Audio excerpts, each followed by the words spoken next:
الحمد لله رب العالمين والصلاة والسلام على سيد الأنبياء والمرسلين نبينا محمد وعلى آله وأصحابه أجمعين أما بعد أعوذ بالله السميع العليم من الشيطان الرجيم بسم الله الرحمن الرحيم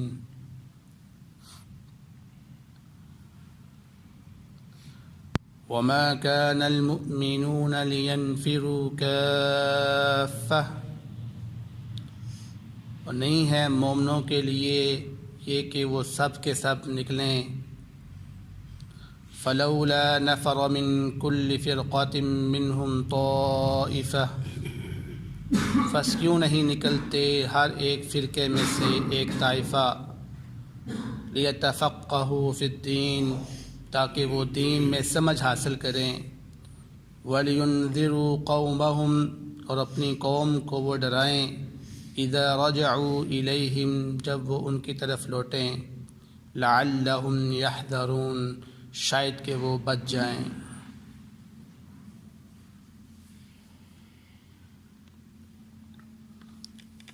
سورۃ التوبہ کی آیت نمبر 122 آپ کے سامنے تلاوت کی گئی ہے۔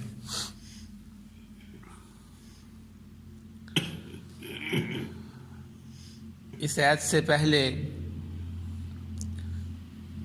اللہ رب العزت نے مسلمانوں کو، صحابہ کرام کو جو غزوہ تبوک سے پیچھے رہ گئے تھے ان کو ڈرایا، ان کو سمجھایا، جس کی وجہ سے مسلمانوں کے اندر یہ چیز پیدا ہوئی کہ آج کے بعد جب بھی جہاد کا موقع آئے گا ہم سب نے اس میں شرکت لازمی کرنی ہے۔ چنانچہ اس کے بعد جب جہاد کا موقع آیا تو تمام کے تمام صحابہ کرام اس جہاد میں شرکت کرنے کے لیے حاضر ہو گئے۔ تو اللہ رب العزت نے قرآن پاک کی اس آیت کو نازل فرما دیا کہ وَمَا كَانَ الْمُؤْمِنُونَ لِيَنْفِرُوا كَافَّةً کہ مومنوں کے لیے یہ لازمی نہیں ہے کہ وہ ہر جنگ میں سب کے سب اکٹھے ہو جائیں اور شامل ہو جائیں۔ نہیں، جنگ کی نوعیت دو طرح کی ہوتی ہے۔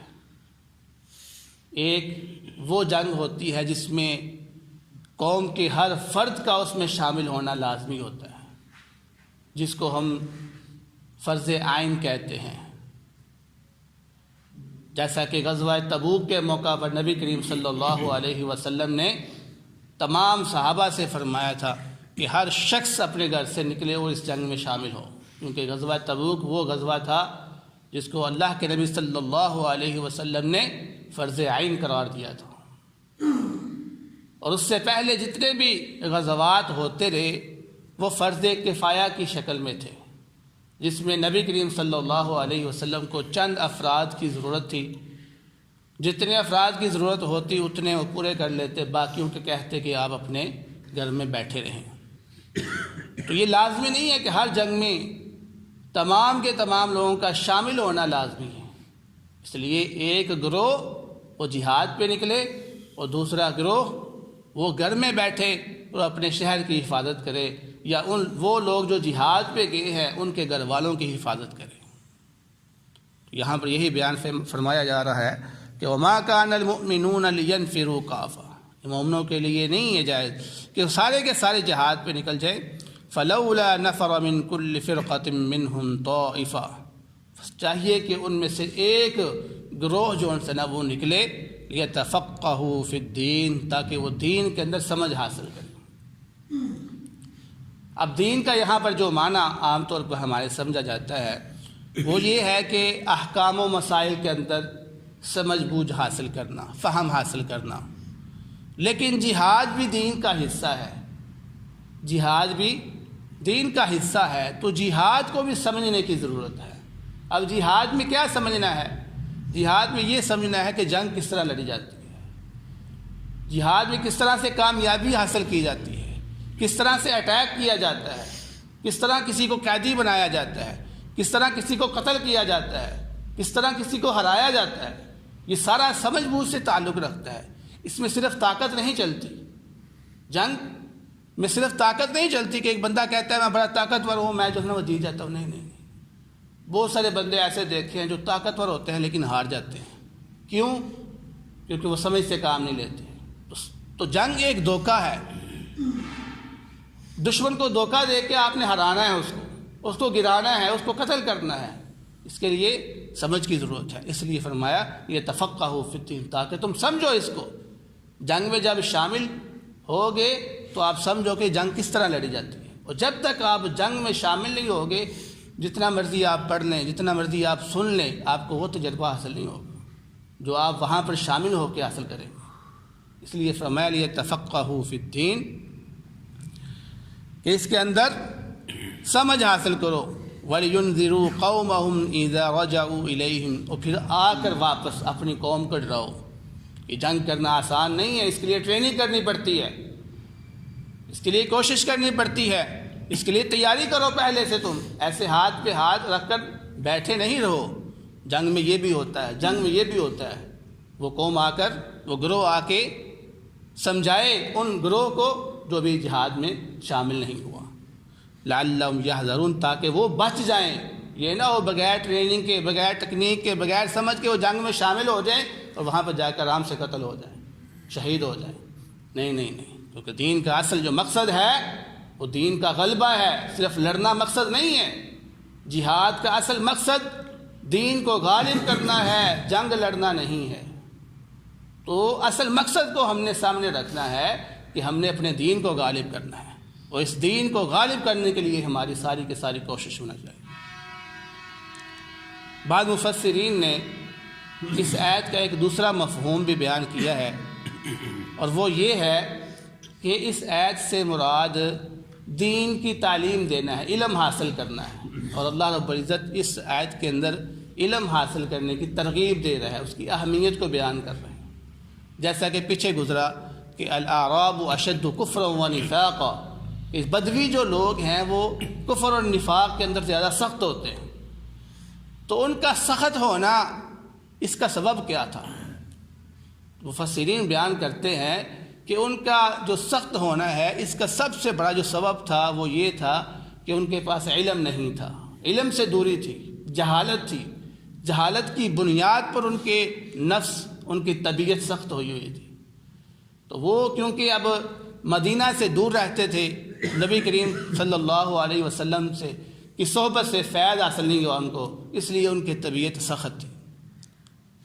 اب اس کا معاملہ اگر حل کیا جائے تو ایسا بھی ممکن نہیں تھا کہ تمام کے تمام بدوی لوگ اٹھ کر مدینہ میں آ کر جمع ہو جاتے، اپنے گھروں باروں کو چھوڑ دیتے، تو یہ ایک مشکل شکل تھی۔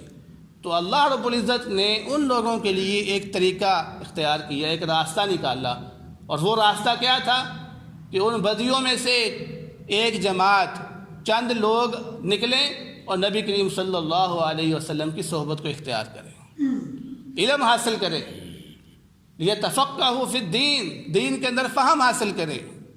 یہاں سے مراد کیا ہوگا پھر؟ دین سے اوامر اور نواہی، کہ نیکی کا کام کیا ہے اور جس سے منع کیا گیا ہے وہ کام کون سے ہیں۔ تو جب یہ سیکھ جائیں گے وہ الامر بالمعروف والنہی عن المنکر، تو پھر واپس اپنی قوم کے پاس جائیں، ان کو بھی جا کر دین سمجھائیں، تاکہ وہ بھی اللہ رب العزت کے عذاب سے بچ جائیں، نفاق سے بچ جائیں، کفر سے بچ جائیں۔ یہ دوسرا مفہوم بھی علماء نے بیان کیا۔ آگے اللہ رب العزت نے فرمایا یا ایھا الذین آمنوا، اے وہ لوگو جو ایمان لے کر آئے ہو، قاتلوا الذین یلونکم من الکفار، تم لڑائی کرو ان لوگوں سے جو تمہارے قریب قریب کفار ہیں، وَلْيَجِدُوا فِيكُمْ غِلْظَةً، اور چاہیے کہ تم میں وہ سختی کو پائیں، وَاعْلَمُوا أَنَّ اللَّهَ مَعَ الْمُتَّقِينَ، اور جان لو کہ بے شک اللہ رب العزت متقین کے ساتھ ہے۔ اب اس آیت مبارکہ کے اندر اللہ رب العزت ایک اصول بیان کر رہا ہے، اور وہ اصول کیا ہے؟ الاول فالاول، الاقرب فالاقرب، کہ جو پہلے ہے اس کو پہلے ختم کیا جائے، جو قریب ہے تمہارے اس کو پہلے ختم کیا جائے. یعنی دشمن کافر جو تمہارے قریب زیادہ رہتے ہیں پہلے ان کو ختم کرو، ان کے ساتھ جا کے لڑائی کرو. یہ نہیں کہ پہلے جو قریب تمہارے دشمن ہیں اس کو چھوڑ دو، تم دور والے دشمن پہ جا کے حملہ کرو. نہیں، اس طرح تمہیں ناکامی حاصل ہوگی، کیونکہ جب تم دور والے دشمن کے پاس جاؤ گے تو ہو سکتا ہے تمہارے قریب والا دشمن تمہیں پیچھے سے وار کر کے مار دے. اس لیے جنگ کا اصول ہے یہ، جنگ کا طریقہ یہ ہے کہ جو تمہارے قریب ہے، جو تمہارے گھر کے پاس دشمن ہے، سب سے پہلے اس پر حملہ کرو، اس کو ختم کرو، پھر آگے بڑھو. اور یہی طریقہ دین کے اندر بھی اپنایا ہے. اللہ رب العزت نے جب دین کی نشر و اشاعت کے لیے اپنے نبی کو حکم دیا تو یہ نہیں کہا کہ جا کے لوگوں کو جا کے دعوت دو، کہا اپنے گھر سے شروع کرو. دین کا کام اپنے گھر سے شروع کرو، پھر اپنے پڑوسی، پھر اپنے محلے والے کو، پھر دوسرے محلے والے کو، پھر دوسرے شہر میں جاؤ. تو یہ طریقہ ہے. اور اسی طرح جہاد کا بھی یہی اصول ہے کہ جو تمہارے ارد گرد رہتے ہیں کفار، ان سے پہلے نمٹو. اور نبی کریم صلی اللہ علیہ وسلم نے پھر ایسا ہی کر کے دکھایا. آپ نبی کریم صلی اللہ علیہ وسلم کی زندگی کا مطالعہ کریں ذرا، کہ انہوں نے پہلے اپنے ہی علاقے سے، اپنے رشتہ داروں سے جہاد کیا، اہل مکہ والوں سے لڑائی کی، پھر ارد گرد کے علاقوں سے لڑائی کی، پھر آپ نے یہودیوں سے، اہل کتاب والوں سے، یعنی بالآخر آپ شام پہ جا کر لڑے جو کہ عرب کی سرحد کے ساتھ سب سے پہلا قریب ملک لگتا تھا. اللہ کے نبی صلی اللہ علیہ وسلم نے اسی ترتیب سے پھر جنگ کو لڑا اور اپنے کامیابی کو حاصل کیا. تو یہ اصول ہے، ہماری زندگی کے اندر بھی یہی اصول ہونا چاہیے. ہم اگر کہتے ہیں دوسرے ملک کے ساتھ، تیسرے ملک کے ساتھ جا کے جنگ لڑے، جبکہ ہمارے اپنے ملک کے اندر کفار موجود ہیں، تو ہم کامیاب نہیں ہوں گے، ہمیں نقصان ہوگا. اس لیے ہم اپنے ملک کے اندر سے پہلے اس کفر کو ختم کریں، اس نفاق کو ختم کریں، یہ ہمارے لیے لازمی ہے تاکہ ہم کامیاب ہو سکیں. تو یہی دین کے اندر اصول ہے اور یہی جہاد کے اندر اصول ہے. دعا ہے اللہ رب العزت سے جو سنا ہے اس پر عمل کرنے کی توفیق عطا فرمائے. بہترین صدقہ جاریہ حاصل کرنے کے لیے اس ویڈیو کو لائک، کمنٹ اور شیئر کرنا مت بھولیں.